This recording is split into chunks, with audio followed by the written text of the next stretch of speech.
Welcome to Folk Tales, a podcast that mixes historical research and tabletop role-playing settings. I'm your host, Timothy Ferguson. This week, a return to The King of Elflands' Daughter. This section is made up of small chapters light on folklore.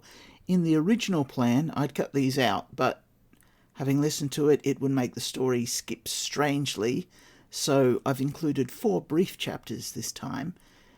Dunsany waxes metaphysical himself during the story, so there's no need for me to pop in with the mystical subtext.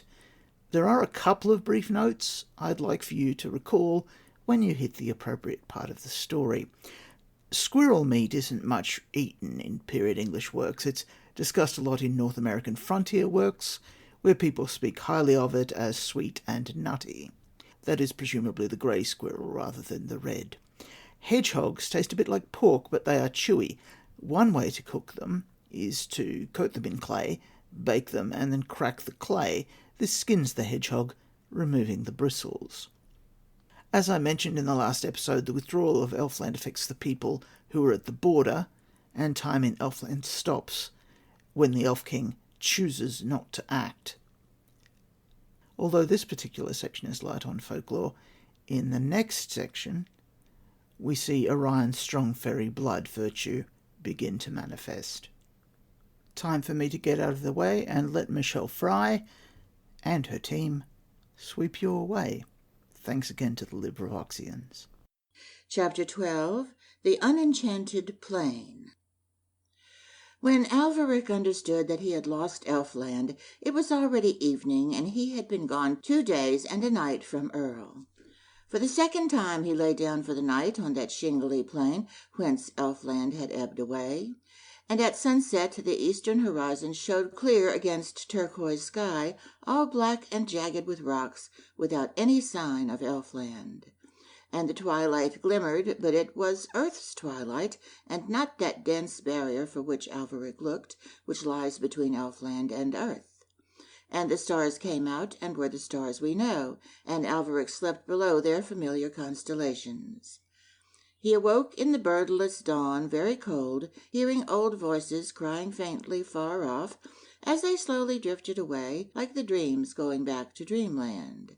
He wondered if they would come to Elfland again, or if Elfland had ebbed too far. He searched all the horizon eastwards, and still saw nothing but the rocks of that desolate land. So he turned again toward the fields we know. He walked back through the cold with all his impatience gone, and gradually some warmth came to him from walking, and later a little from the autumnal sun.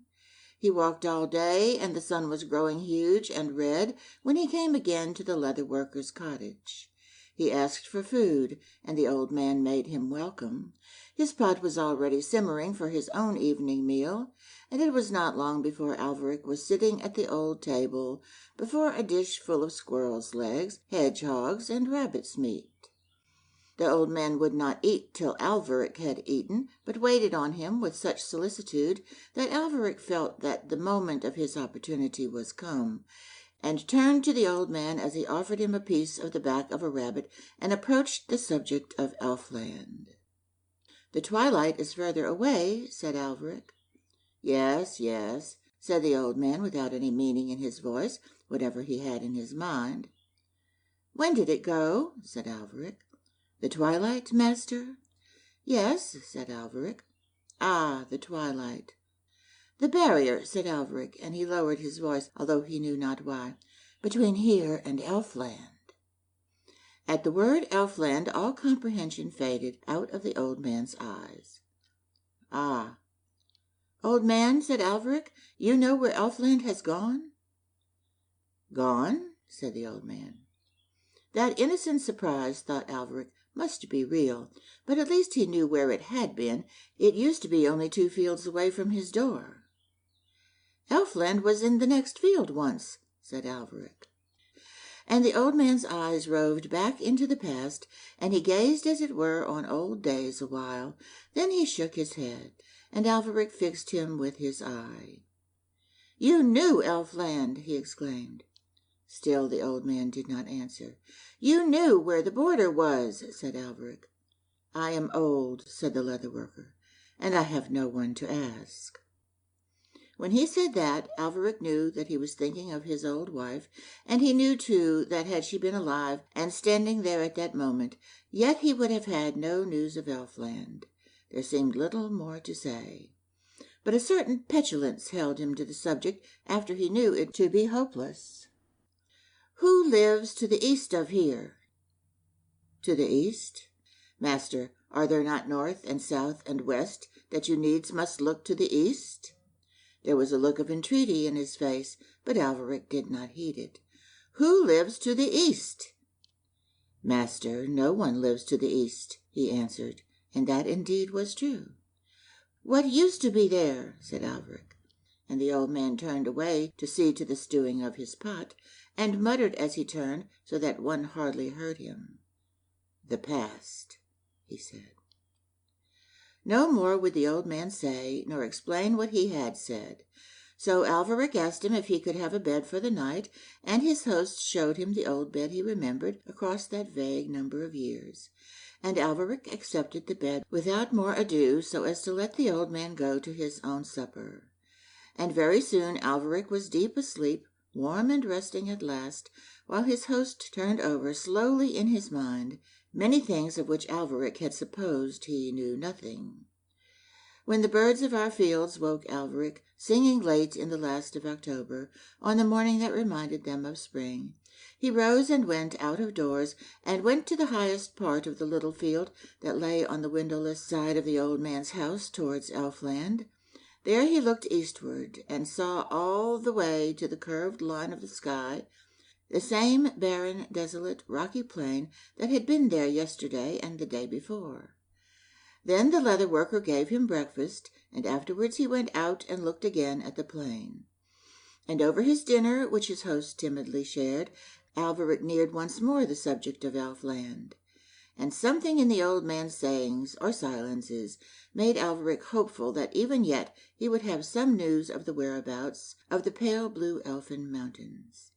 So he brought the old man out and turned to the east, to which his companion looked with reluctant eyes, and pointing to one particular rock, the most noticeable and near, said, hoping for definite news of a definite thing, "How long has that rock been there?" And the answer came to his hopes like hail to apple blossom. "It is there, and we must make the best of it."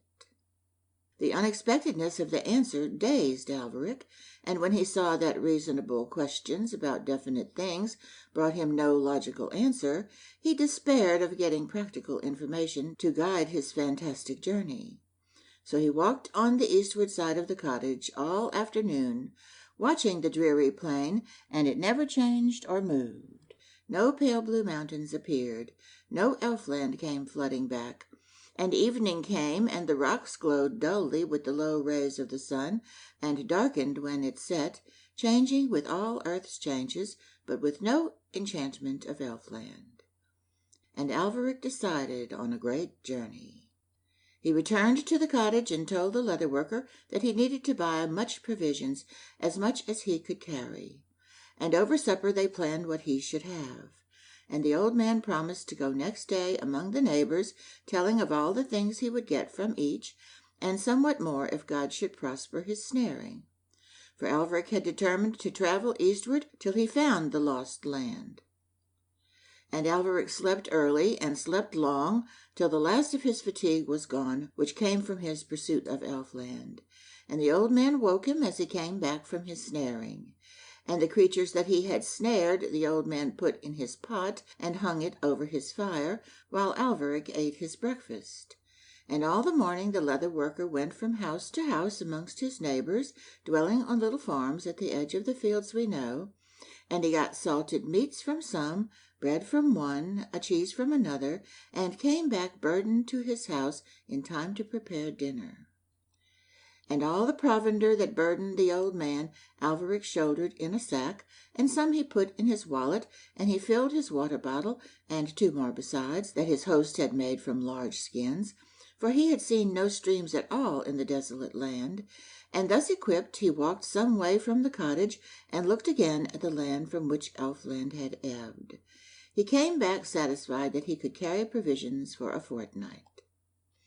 In the evening, while the old man prepared pieces of squirrel's meat, Alveric stood again on the windowless side of the cottage, gazing still across the lonely land, hoping always to see emerge from the clouds that were coloring at sunset those serene pale blue mountains, and seeing never a peak. And the sun set, and that was the last of October. Next morning Alveric made a good meal in the cottage, then took his heavy burden of provisions and paid his host, and started.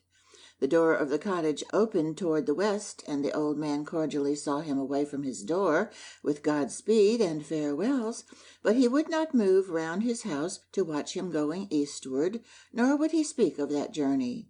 It was as though to him there were only 3 points of the compass. The bright autumnal sun was not yet high when Alveric went from the fields we know to the land that Elfland had left, and that nothing else went near, with his big sack over his shoulder and his sword at his side. The May trees of memory that he had seen were all withered now, and the old songs and voices that had haunted that land were all now faint as sighs, and there seemed to be fewer of them, as though some had already died, or had struggled back to Elfland. All that day Alveric travelled with the vigour that waits at the beginning of journeys, which helped him on though he was burdened with so many provisions, and a big blanket that he wore like a heavy cloak round his shoulders, and he carried besides a bundle of firewood and a stave in his right hand. He was an incongruous figure with his stave and his sack and his sword, but he followed one idea, one inspiration, one hope, and so shared something of the strangeness that all men have who do this. Halting at noon to eat and rest, he went slowly on again and walked till evening.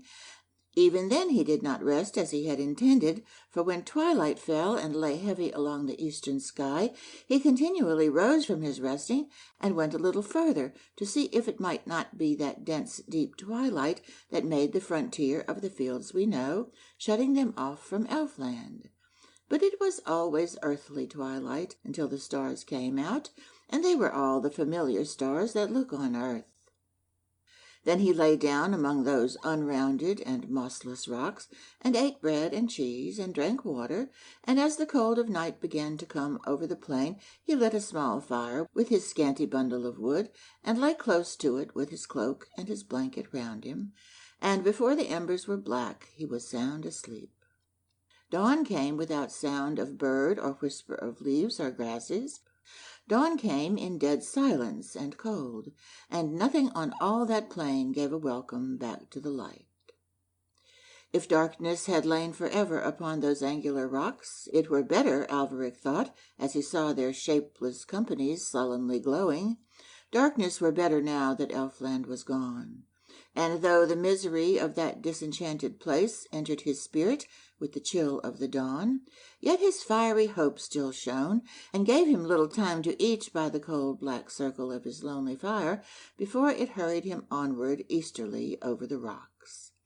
And all that morning he travelled on without the comradeship of a blade of grass. The golden birds that he had seen before had long since fled back to Elfland, and the birds of our fields, and all living things we know, shunned all that empty waste. Alveric travelled as much alone as a man who goes back in memory to revisit remembered scenes, and instead of remembered scenes he was in a place from which every glamour had gone. He travelled somewhat lighter than on the day before, but he went more wearily, for he felt more heavily now the fatigue of the previous day. He rested long at midday, and then went on. The myriad rocks stretched on and slightly jagged the horizon, and all day there came no glimpse of the pale blue mountains. That evening, from his dwindling provision of wood, Alveric made another fire. Its little flame going up alone in that waste seemed somehow to reveal the monstrous loneliness. He sat by his fire and thought of Lirazel, and would not give up hope, though a glance at those rocks might have warned him not to hope, for something in their chaotic look partook of the plain that bred them, and they hinted it to be infinite. Chapter 13. The Reticence of the Leather Worker. It was many days before Alveric learned from the monotony of the rocks that one day's journey was the same as another, and that by no number of journeys would he bring any change to his rugged horizons, which were all drearily like the ones they replaced, and never brought a view of the pale blue mountains. He had gone, while his fortnight's provisions grew lighter and lighter, for 10 days over the rocks. It was now evening, and Alveric understood at last that if he travelled further and failed soon to see the peaks of the Elven mountains, he would starve. So he ate his supper sparingly in the darkness, his bundle of firewood having long since been used, and abandoned the hope that had led him. And as soon as there was any light at all to show him where the east was, he ate a little of what he had saved from his supper, and started his long tramp back to the fields of men, over rocks that seemed all the harsher because his back was to Elfland. All that day he ate and drank little, and by nightfall he still had left full provisions for 4 more days. He had hoped to travel faster during these last days, if he should have to turn back, because he would travel lighter. He had given no thought to the power of those monotonous rocks to weary and to depress with their desolation, when the hope that had somewhat illumined their grimness was gone.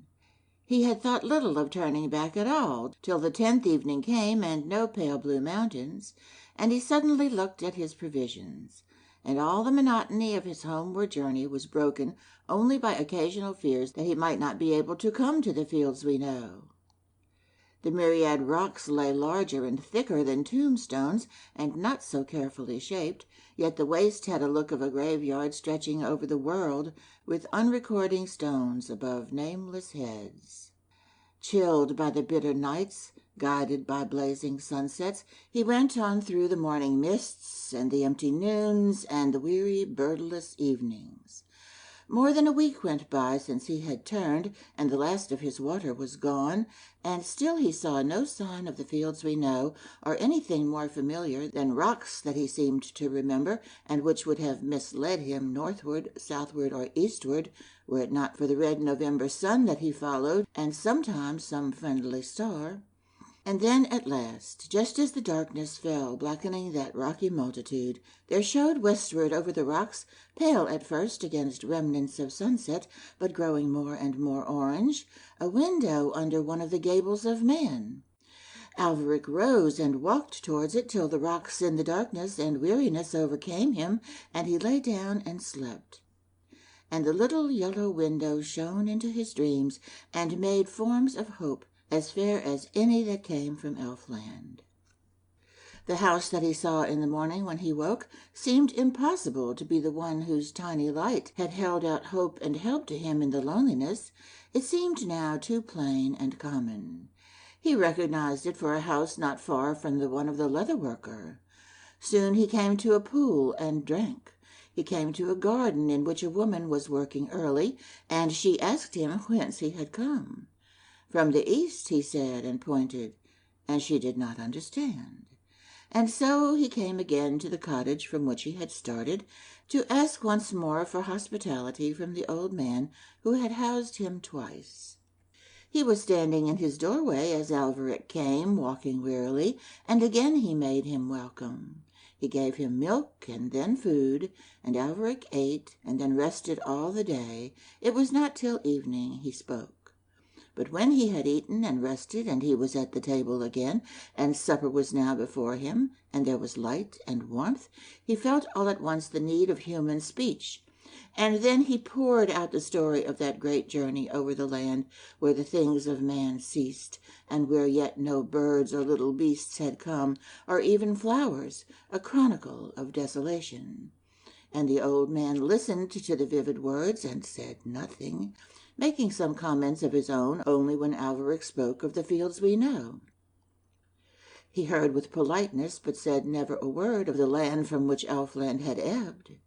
It was indeed as though all the land to the east were delusion, and as though Alveric had been restored from it, or had awoken from a dream, and were now among reasonably daily things, and there was nothing to say of the things of dream. Certainly never a word would the old man say in recognition of Elfland, or of anything 80 yards east of his cottage door. Then Alveric went to his bed, and the old man sat alone till his fire was low, thinking of what he had heard, and shaking his head. And all the next day Alveric rested there, or walked in the old man's autumn-smitten garden, and sometimes he tried again to speak with his host of his great journey in the desolate land, but got from him no admission that such lands were, checked always by his avoidance of the topic, as though to speak of these lands might bring them nearer. And Alveric pondered on many reasons for this. Had the old man been to Elfland in his youth, and seen something he greatly feared, perhaps barely escaping from death or an age-long love? Was Elfland a mystery too great to be troubled by human voices?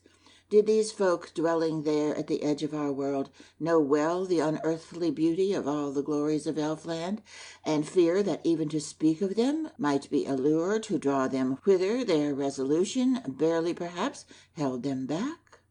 Or might a word said of the magical land bring it nearer, to make fantastic and elvish the fields we know? To all these ponderings of Alveric there was no answer. And yet one more day Alveric rested, and after that he set out to return to Earl. He set out in the morning, and his host came with him out of the doorway, saying farewell and speaking of his journey home and of the affairs of Earl, which were food for gossip over many farmlands. And great was the contrast between the good man's approval that he showed thus for the fields we know, over which Alveric journeyed now, and his disapproval for those other lands whither Alveric's hopes still turned. And they parted, and the old man's farewells dwindled, and then he turned back into his house, rubbing his hands contentedly as he slowly went, for he was glad to see one who had looked toward the fantastic lands turn now to a journey across the fields we know. In those fields the frost was master, and Alveric walked over the crisp grey grass and breathed the clear fresh air, thinking little of his home or his son, but planning how even yet he might come to Elfland, for he thought that further north there might be a way, coming round perhaps behind the pale blue mountains. That Elfland had ebbed too far for him to overtake it there, he felt despairingly sure, but scarcely believed it had gone along the entire frontier of twilight, where Elfland touches earth as far as poet has sung. Further north he might find the frontier, unmoved, lying sleepy with twilight, and come under the pale blue mountains, and see his wife again. Full of these thoughts he went over the misty mellow fields. And full of his dreams and plans about that phantasmal land, he came in the afternoon to the woods that brood above Earl. He entered the wood, and deep though he was amongst thoughts that were far from there, he soon saw the smoke of a fire a little way off, rising grey among the dark oak boles. He went towards it to see who was there, and there were his son and Zerundarel, warming their hands at the fire. "Where have you been?" called Orion as soon as he saw him. "Upon a journey," said Alveric. "Oth is hunting," Orion said, and he pointed in the direction whence the wind was fanning the smoke. And Zerundarel said nothing, for she saw more in Alveric's eyes than any questions of hers would have drawn from his tongue. Then Orion showed him the deerskin on which he was sitting. "Oth shot it," he said. There seemed to be a magic all round that fire of big logs, quietly smouldering in the woods upon autumn's discarded robe that lay brilliant there, and it was not the magic of Elfland, nor had Zerundarel called it up with her wand. It was only a magic of the wood's very own. And Alveric stood there for a while in silence, watching the boy and the witch by their fire in the woods, and understanding that the time was come when he must tell Orion things that were not clear to himself, and that were puzzling him even now. Yet he did not speak of them then, but saying something of the affairs of Earl, turned and walked on toward his castle, while Zerundarel and the boy came back later with Oth. And Alveric commanded supper when he came to his gateway, and ate it alone in the great hall that there was in the castle of Earl, and all the while he was pondering words to say. And then he went in the evening up to the nursery, and told the boy how his mother was gone for a while to Elfland, to her father's palace, which may only be told of in song. And, unheeding any words of Orion then, he held on with the brief tale that he had come to tell, and told how Elfland was gone. "But that cannot be," said Orion, "for I hear the horns of Elfland every day." "You can hear them?" Alfred said, and the boy replied, "I hear them blowing at evening." Chapter 14. The Quest for the Elfin Mountains. Winter descended on Earl and gripped the forest, holding the small twigs stiff and still. In the valley it silenced the stream, and in the fields of the oxen the grass was brittle as earthenware, and the breath of the beasts went up like the smoke of encampments. And Orion still went to the woods whenever Oth would take him, and sometimes he went with Threll. When he went with Oth, the wood was full of glamour of the beasts that Oth hunted, and the splendor of the great stags seemed to haunt the gloom of far hollows. But when he went with Threll, a mystery haunted the wood, so that one could not say what creature might not appear, nor what haunted and hid by every enormous bole. What beasts there were in the wood even Threll did not know. Many kinds fell to his subtlety, but who knew if these were all? And when the boy was late in the wood on happy evenings, he would always hear, as the sun went blazing down, rank on rank of the elfin horns, blowing far away eastwards in the chill of the coming dusk, very far and faint, like reveille heard in dreams. From beyond the woods they sounded, all those ringing horns, from beyond the downs, far over the furthest curve of them, and he knew them for the silver horns of Elfland. In all other ways he was human, and but for his power to hear those horns of Elfland, whose music rings but a yard beyond human hearing, and his knowledge of what they were, but for these two things he was as yet not more than a human child. And how the horns of Elfland blew over the barrier of twilight, to be heard by any ear in the fields we know, I cannot understand. Yet Tennyson speaks of them as heard faintly blowing, even in these fields of ours, and I believe that by accepting all that the poets say while duly inspired, our errors will be fewest. So, though science may deny or confirm it, Tennyson's line shall guide me here. Alvaric in those days went through the village of Earl, with his thoughts far from there, moodily, and he stopped at many doors, and spoke and planned, with his eyes always fixed, as it seemed, on things no one else could see.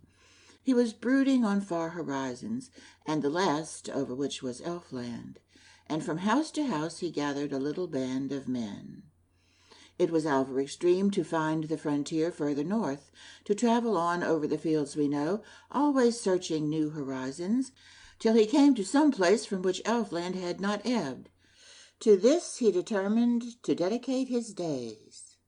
When Lyrazel was with him amongst the fields we know, his thoughts had ever been to make her more earthy, but now that she was gone, the thoughts of his own mind were becoming daily more elvish, and folk began to look sideways at his fantastic mien. Dreaming always of Elfland and of elvish things, he gathered horses and provender, and made for his little band so huge a store of provisions that those who saw it wondered. Many men he asked to be of that curious band, and few would go with him to the haunt horizons, when they heard whither he went. And the first that he found of that band was a lad that was crossed in love, and then a young shepherd well used to lonely spaces, then one that had heard a curious song that someone sang one evening. It had set his thoughts roving away to impossible lands, and so he was well content to follow his fancies. One huge full moon one summer had shone all the warm night long on a lad as he lay in the hay, and after that he had guessed or seen things that he said the moon showed him. Whatever they were, none else saw any such things in Earl. He also joined Alvaric's band as soon as he asked him. It was many days before Alveric found these four, and more he could not find. But a lad that was quite witless, and he took him to tend the horses, for he understood horses well, and they understood him, though no human man or woman could make him out at all, except his mother, who wept when Alveric had his promise to go.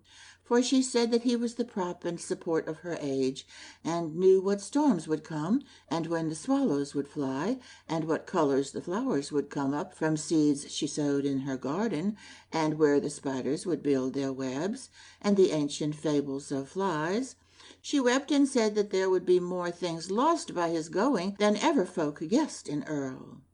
But Alveric took him anyway. Many go thus. And one morning 6 horses heaped and hung with provisions all round their saddles waited at Alveric's gateway with the 5 men that were to roam with him as far as the world's edge. He had taken long counsel with Zorundarel, but she said that no magic of hers had power to charm Elfland or to cross the dread will of its king. He therefore commended Orion to her care, knowing well that though hers was but simple or earthly magic, yet no magic likely to cross the fields we know, nor curse nor rune directed against his boy, would be able to thwart her spell, and for himself he trusted to the fortune that waits at the end of long weary journeys. To Orion he spoke long, not knowing how long that journey might be before he again found Elfland, nor how easily he might return across the frontier of twilight. He asked the boy what he desired of life. "To be a hunter," said he. "What will you hunt while I am over the hills?" "Stags, like Oth," said Orion. Alveric commended that sport, for he himself loved it. "And some day I will go a long way over the hills and hunt stranger things," said the boy. "What kind of things?" asked Alveric. But the boy did not know. His father suggested different kinds of beasts. "No, stranger than them," said Orion, "stranger even than bears." "But what will they be?" asked the father. "Magic things," said the boy. But the horses moved restlessly down below in the cold, so that there was no time for more idle talk, and Alveric said farewell to the witch and his son, and strode away thinking little of the future, for all was too vague for thought. Alveric mounted his horse over the heaps of provisions, and all the band of 6 men rode away. The villagers stood in the street to see them go. All knew their curious quest, and when all had saluted Alveric, and all had called their farewells to the last of the riders, a hum of talk arose. And in the talk was contempt of Alveric's quest, and pity and ridicule, and sometimes affection spoke, and sometimes scorn. Yet in the hearts of all there was envy, for their reason mocked the lonely roving of that outlandish adventure, but their hearts would have gone. And away rode Alveric out of the village of Earl, with his company of adventurers behind him, a moonstruck man, a madman, a lovesick lad, a shepherd boy, and a poet. And Alveric made Vand the young shepherd the master of his encampment, for he deemed him to be the sanest among his following. But there were disputes at once as they rode, before they came to make any encampment. And Alveric, hearing or feeling the discontent of his men, learned that on such a quest as his it was not the sanest, but the maddest, that should be given authority. So he named Niv, the witless lad, the master of his encampment, and Niv served him well till a day that was far thence, and the moonstruck man stood by Niv, and all were content to do the bidding of Niv, and all honored Alveric's quest. And many men in numerous lands do saner things with less harmony. They came to the uplands, and rode over the fields, and rode till they came to the furthest hedges of men, and to the houses that they have built at the verge, beyond which even their thoughts refuse to fare. Through this line of houses at the edge of those fields, 4 or 5 in every mile, Alveric went with his queer company. The leather worker's hut was far to the south. Now he turned northward to ride past the backs of the houses, over fields through which once the barrier of twilight had run, till he should find some place where Elfland might seem not to have ebbed so far. He explained this to his men, and the leading spirits, Niv and Zend, who was moonstruck, applauded at once. And Thil, the young dreamer of songs, said the scheme was a wise one too. And Vand was carried away by the keen zeal of these three, and it was all one to Rannoch the lover, and they had not gone far along the backs of the houses when the red sun touched the horizon, and they hastened to make an encampment by what remained of the light of that short winter's day. And Niv said they would build a palace like those of kings, and the idea fired Zend to work like 3 men, and Thil helped eagerly. And they set up stakes and stretched blankets upon them, and made a wall of brushwood, for they were but just outside the hedgerows. And Vand helped too with rough hurdles, and Rannoch toiled on wearily. And when all was finished, Niv said that it was a palace. And Alveric went in and rested while they lit a fire outside, and Vand cooked a meal for them all, which he did every day for himself upon lonely downs, and none could have cared for the horses better than Niv. And as the gloaming faded away, the cold of winter grew, and by the time that the first star shone, there seemed nothing in all the night but bitter cold. Yet Alveric's men lay down by their fire in their leathers and furs, and slept, all but Rannoch the lover. To Alveric, lying on furs in his shelter, watching red embers glowing beyond dark shapes of his men, the quest promised well. He would go far north, watching every horizon for any sign of Elfland. He would go by the border of the fields we know, and always be near provisions, and if he got no glimpse of the pale blue mountains, he would go on till he found some field from which Elfland had not ebbed, and so come round behind them. And Niv and Zend and Thil had all sworn to him this evening that before many days were gone they would surely all find Elfland. Upon this thought he slept. Chapter 15. The Retreat of the Elf King. When Lyrazel blew away with the splendid leaves, they dropped one by one from their dance in the gleaming air, and ran on over fields for a while, and then gathered by hedgerows and rested. But earth that pulls all things down had no hold on her, for the rune of the king of Elfland had crossed its borders, calling her home. So she rode carelessly, the great northwest wind, looking down idly on the fields we know, as she swept over them homewards. No grip had earth on her any longer at all, for with her weight, which is where earth holds us, were gone all her earthly cares. She saw without grief old fields wherein she and Alveric walked once. They drifted by. She saw the houses of men. These also passed, and deep and dense and heavy with color she saw the border of Elfland. A last cry earth called to her with many voices, a child shouting, rooks cawing, the dull lowing of cows, a slow cart heaving home. Then she was into the dense barrier of twilight, and all earth's sounds dimmed suddenly. She was through it, and they ceased. Like a tired horse falling dead, our northwest wind dropped at the frontier, for no winds blow in Elfland that roam over the fields we know. And Lyrazel slanted slowly onward and down till her feet were back again on the magical soil of her home. She saw full fair the peaks of the Elfin mountains, and dark underneath them the forest that guarded the Elf King's throne. Above this forest were glimmering even now great spires in the elfin morning, which glows with more sparkling splendor than do our most dewy dawns, and never passes away. Over the elfin land the elfin lady passed with her light feet, touching the grasses as thistledown touches them when it comes down to them, and brushes their crests while the languid wind rolls it slowly over the fields we know. And all the elvish and fantastic things, and the curious aspect of the land, and the odd flowers, and the haunted trees, and the ominous boding of magic that hung in the air, were all so full of memories of her home that she flung her arms about the first gnarled gnome-like trunk and kissed its wrinkled bark.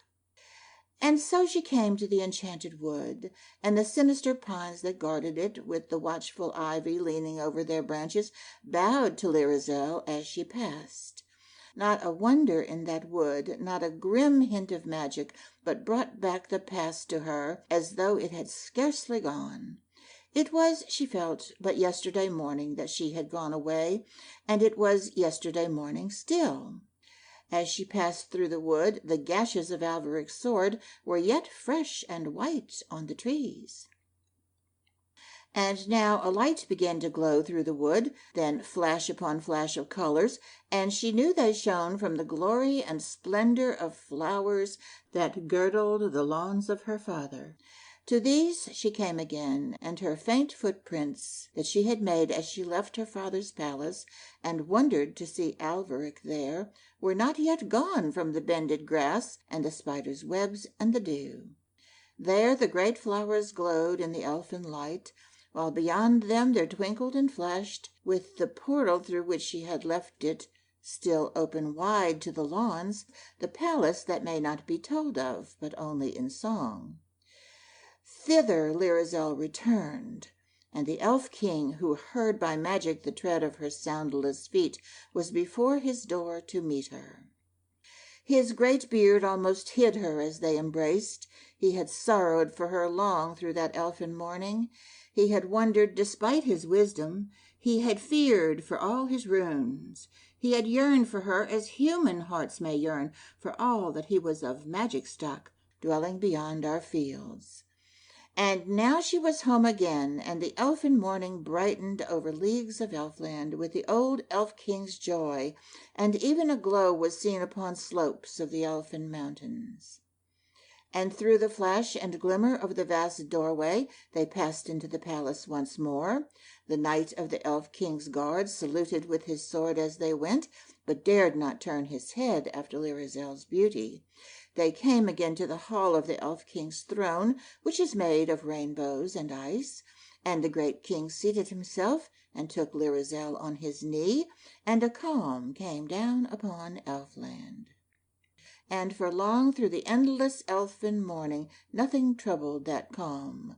Lirazel rested after the cares of earth. The elf king sat there, keeping the deep content in his heart.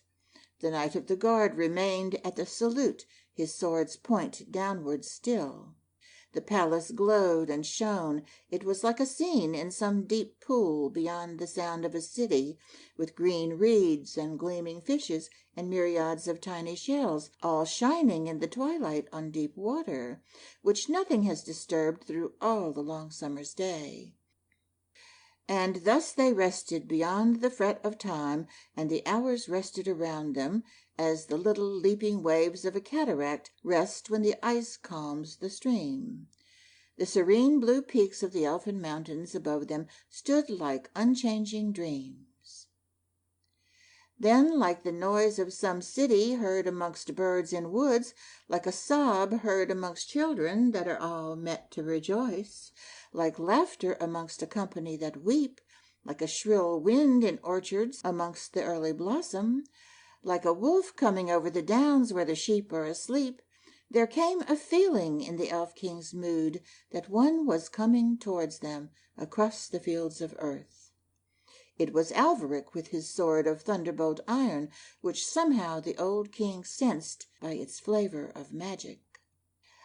Then the elf king rose, and he put his left arm about his daughter, and raised his right to make a mighty enchantment, standing up before his shining throne, which was the very center of Elfland. And with clear resonance deep down in his throat, he chanted a rhythmic spell, all made of words that Lirazel never had heard before, some age-old incantation calling Elfland away, drawing it further from earth. And the marvelous flowers heard as their petals drank in the music, and the deep notes flooded the lawns, and all the palace thrilled and quivered with brighter colors. And a charm went over the plain as far as the frontier of twilight, and a trembling went through the enchanted wood. Still the elf king chanted on. The ringing, ominous notes came now to the elfin mountains, and all their line of peaks quivered as hills in haze, when the heat of summer beats up from the moors and visibly dances in air. All Elfland heard, all Elfland obeyed that spell. And now the king and his daughter drifted away, as the smoke of the nomads drifts over Sahara away from their camel's hair tents, as dreams drift away at dawn, as clouds over the sunset, and like the wind with the smoke, night with the dreams, warmth with the sunset, all Elfland drifted with them. All Elfland drifted with them and left the desolate plain, the dreary deserted region, the unenchanted land. So swiftly that spell was uttered, so suddenly Elfland obeyed, that many a little song, old memory, garden or may-tree of remembered years, was swept but a little way by the drift and heave of Elfland, swaying too slowly eastwards till the elfin lawns were gone, and the barrier of twilight heaved over them and left them among the rocks.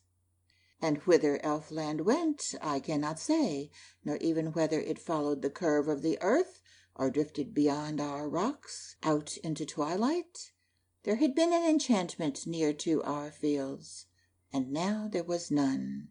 Wherever it went, it was far. Then the Elf-King ceased to chant, and all was accomplished. As silently as in a moment that none can determine, the long layers over the sunset turned from gold to pink, or from a glowing pink to a listless, unlit color. All Elfland left the edges of those fields by which its wonder had lurked for long ages of men, and was away now, whither I know not. And the Elf-King seated himself again on his throne of mist and ice, in which charmed rainbows were, and took Florizel his daughter again on his knee, and the calm that his chanting had broken came back heavy and deep over Elfland. Heavy and deep it fell on the lawns, heavy and deep on the flowers. Each dazzling blade of grass was still in its little curve, as though nature in a moment of mourning said, "Hush!" at the sudden end of the world. And the flowers dreamed on in their beauty, immune from autumn or wind. Far over the moors of the trolls slept the calm of the king of Elfland, where the smoke from their queer habitations hung stilled in the air, and in a forest wherein it quieted the trembling of myriads of petals on roses, it stilled the pools where the great lilies towered, till they and their reflections slept on in one gorgeous dream. And there below, motionless fronds of dream-gripped trees, on the still water dreaming of the still air, where the huge lily leaves floated green in the calm, was the troll Lorelei, sitting upon a leaf. For thus they named in Elfland the troll that had gone to Earl. He sat there gazing into the water at a certain impudent look that he had on. He gazed and gazed and gazed. Nothing stirred, nothing changed. All things were still, reposing in the deep content of the king. The knight of the guard brought his sword back to the carry, and afterwards stood as still at his perpetual post as some suit of armor whose owner is centuries dead. And still the king sat silent with his daughter upon his knee, his blue eyes unmoving as the pale blue peaks which through wide windows shone from the elfin mountains. And the Elf-King stirred not nor changed, but held to that moment in which he had found content, and laid its influence over all his dominions, for the good and welfare of Elfland, for he had what all our troubled world with all its changes seeks, and finds so rarely, and must at once cast it away. He had found content, and held it. And in that calm that settled down upon Elfland, there passed 10 years over the fields we know.